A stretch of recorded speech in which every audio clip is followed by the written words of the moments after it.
Hey guys and girls, I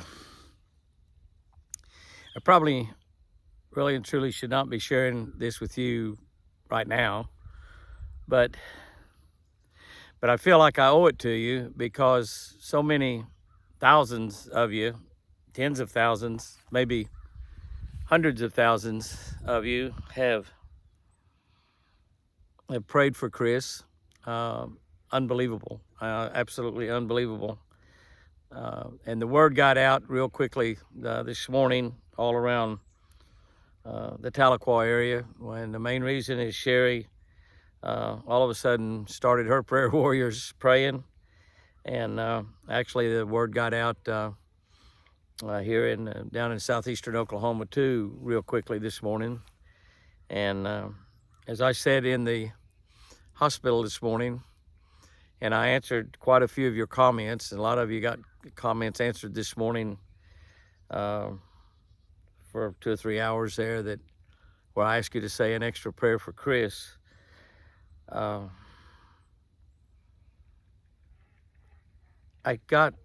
took Chris to the bathroom this morning at about 6:30. Usually have to take her a couple times during the night. I usually stay up till about midnight or 1 o'clock. She'll go to bed about 8 usually, and usually by about midnight she needs to go to the bathroom, or somewhere around midnight to 1 o'clock, and so I'll stay up and work, and I did last night also, and I took her to the bathroom, and then I went to bed. I take her to the bathroom, I go to bed, and I went to bed, and at 6:30 this morning, I took her to the bathroom again. She was fine, joking with me and talking, and put her back in bed. I said, "You want to get dressed, or you want to go back to bed?" She said, "I want to go back to bed." And I said, "Well, I'll lay back down with you for a few minutes," and I did, and I went off to sleep, and she did also. And I woke up somewhere around 7:15, and the bed was just vibrating like crazy, and I thought maybe she was petting Beamer or something. I didn't know, and our black lab, and I looked over, and her legs was just going crazy, and I grabbed her, and she was just gone. And I looked at her eyes were rolled back up into her head, and her mouth was shut tight, and I tried to open her mouth, and she was breathing, and she's having such a difficulty time breathing. I grabbed her, and I sat up in bed and was holding her there in bed, and pleading with God to don't take her. And she was just fighting to breathe, and as I held her, she seemed like she could breathe a little bit better, and I laid her back down, and when I did, she was just, again, was having a hard time to breathe, and she couldn't open her mouth. It was shut, and her teeth were grinding, and I jumped over over there on the floor and picked her back up and held her, and she was just a rag, and her arms were not moving. I grabbed her hand and I said, "Honey, squeeze my hand, squeeze my hand, squeeze my hand," and she wouldn't do it. And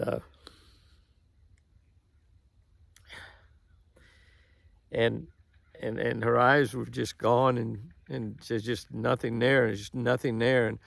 And I jumped in the bathroom real quick and grabbed a washcloth, and with cold water on it, started wiping her face and putting it on her. I didn't know what to do, and I finally looked over at the clock, and it was 7:27. I don't know probably when this started, maybe 7:15 or so. I don't really know, but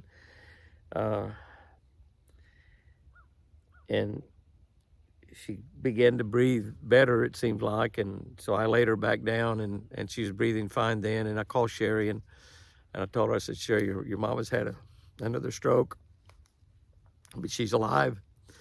That's the first thing I told her. And she said, "Dad, have you called 911?" I said, "No, honey, I've been just trying to keep her alive."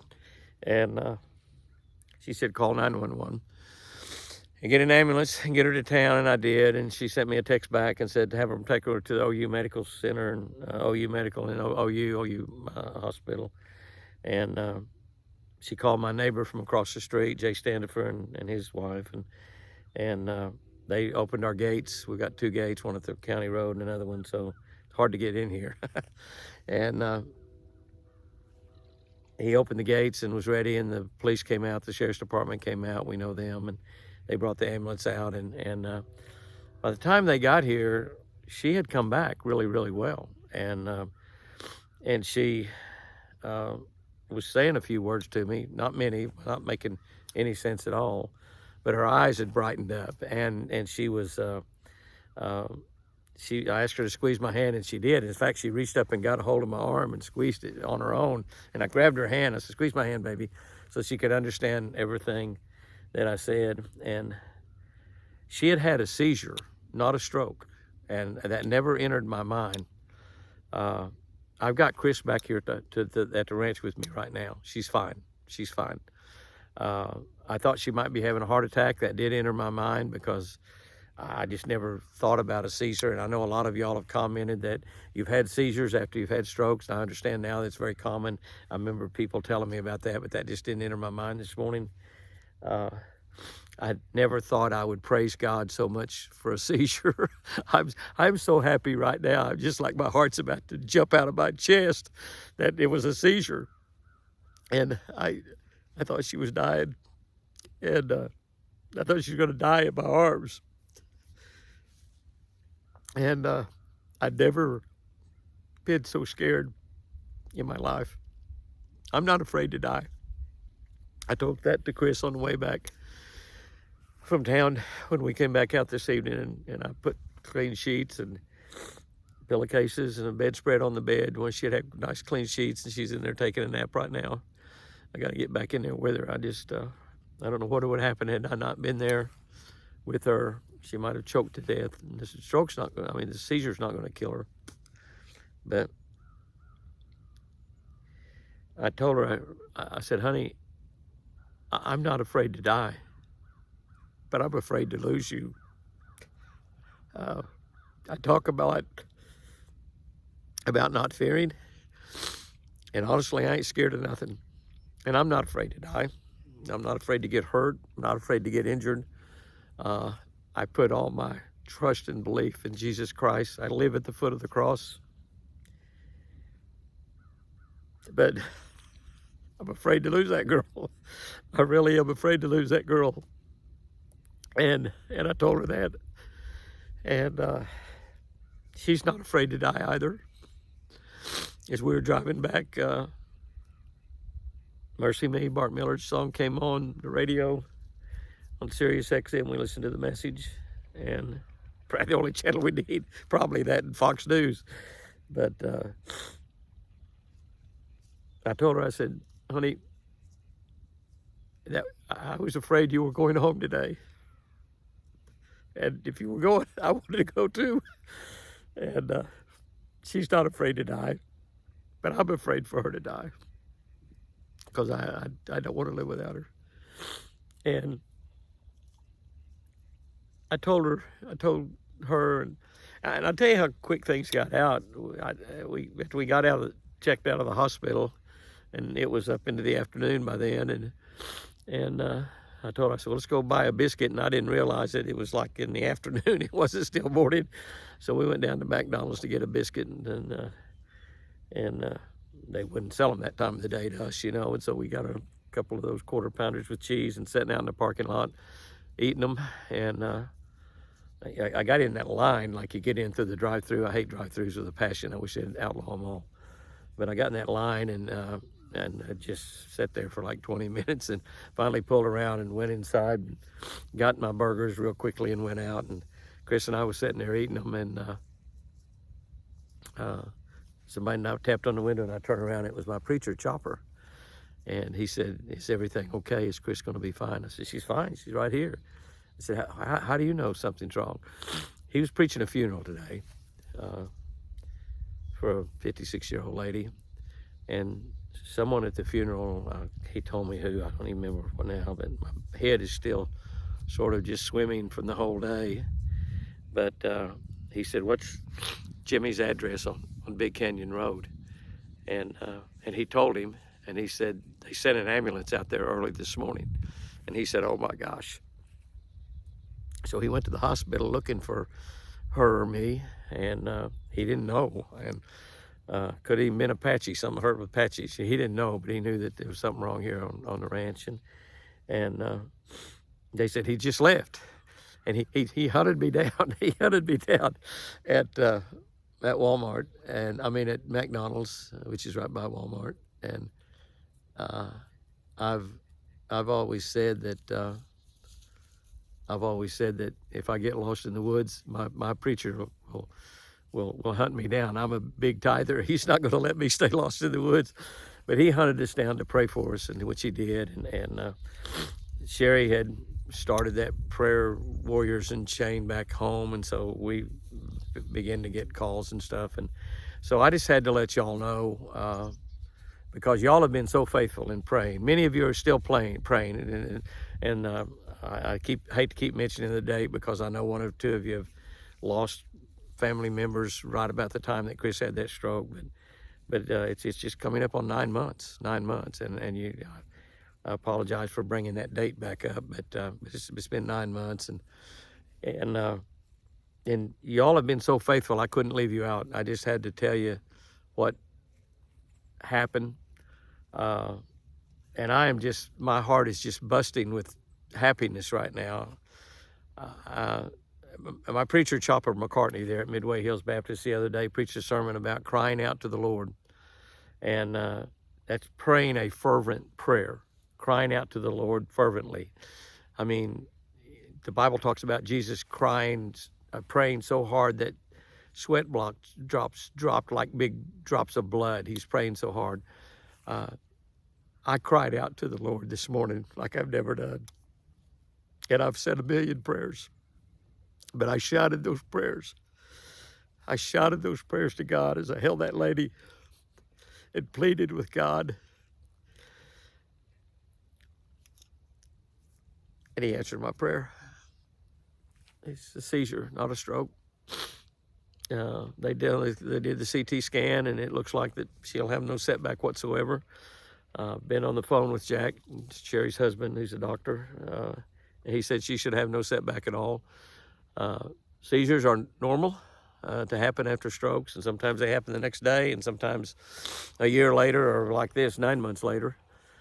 She's been taking no seizure medicine. She'll start taking that now, tomorrow. And tonight, she'll start taking it tonight. And she should be just fine. But you never know how big your God is until you need him so desperately that nothing else, nobody else, nothing in the world can help you other than that God that you put your faith and trust and confidence in, the God that you serve every day. And as I held that precious lady, we married 58 years tomorrow. I'm going to take her out tomorrow. I didn't know if it would ever happen this morning. But as I held that precious lady, and she was having a seizure, didn't know even what was going on. She doesn't remember any of it, which is good. But it was like just me and God in the world. And can I tell you, when you're praying and crying out fervently to God, you're God's total 100% attention. He's thinking about nothing else. And this morning, as I thought she was dying in my arms, God put his arms around me and just somehow made it all right. That's the God that I serve. And like I said, I probably shouldn't be sharing this kind of stuff on social media, but our Catch of the Day family, that channel is a family. They call each other family. They call each other a church. They call each other brothers and sisters, fellow believers, fellow Christians. It's only 18 or 19,000 on that channel. The other 100,000, the 600 and some odd thousand on Facebook. So many of y'all consider yourselves a part of our family. And can I tell you, we consider you a part of the family also. And I know some of you, because I answered probably a couple, 200 or 300 comments this morning, sitting in that hospital emergency room, holding Chris's hand. And I didn't tell anybody anything, but I did ask for you to say an extra prayer for Chris. So those of you that did, and I know you did, I just know you well enough to know that you did. Thank you, thank you, thank you. And the goodness of God has come through once again. And as we come back, I told Chris, I said, you don't have to walk this evening. And she said, good. She's very, very weak. I've had some seizures in my lifetime. They're few and far between, but I've had several as I've lived a long time, and had my first one when I was 10 or 11 or 12 years old, and nothing wrong other than I probably just got a messed up brain. But they take a lot out of you.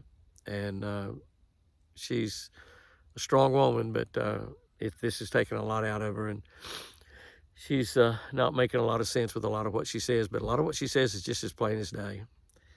And the main thing is when I tell her that I love her, she still looks back at me and says, I love you. Guys and girls, thank you so much for being a part of our family, for being folks that prayed for Chris. Many of you have prayed every single day, a runny nose for 8 or 9 months. Can I tell you, I love you.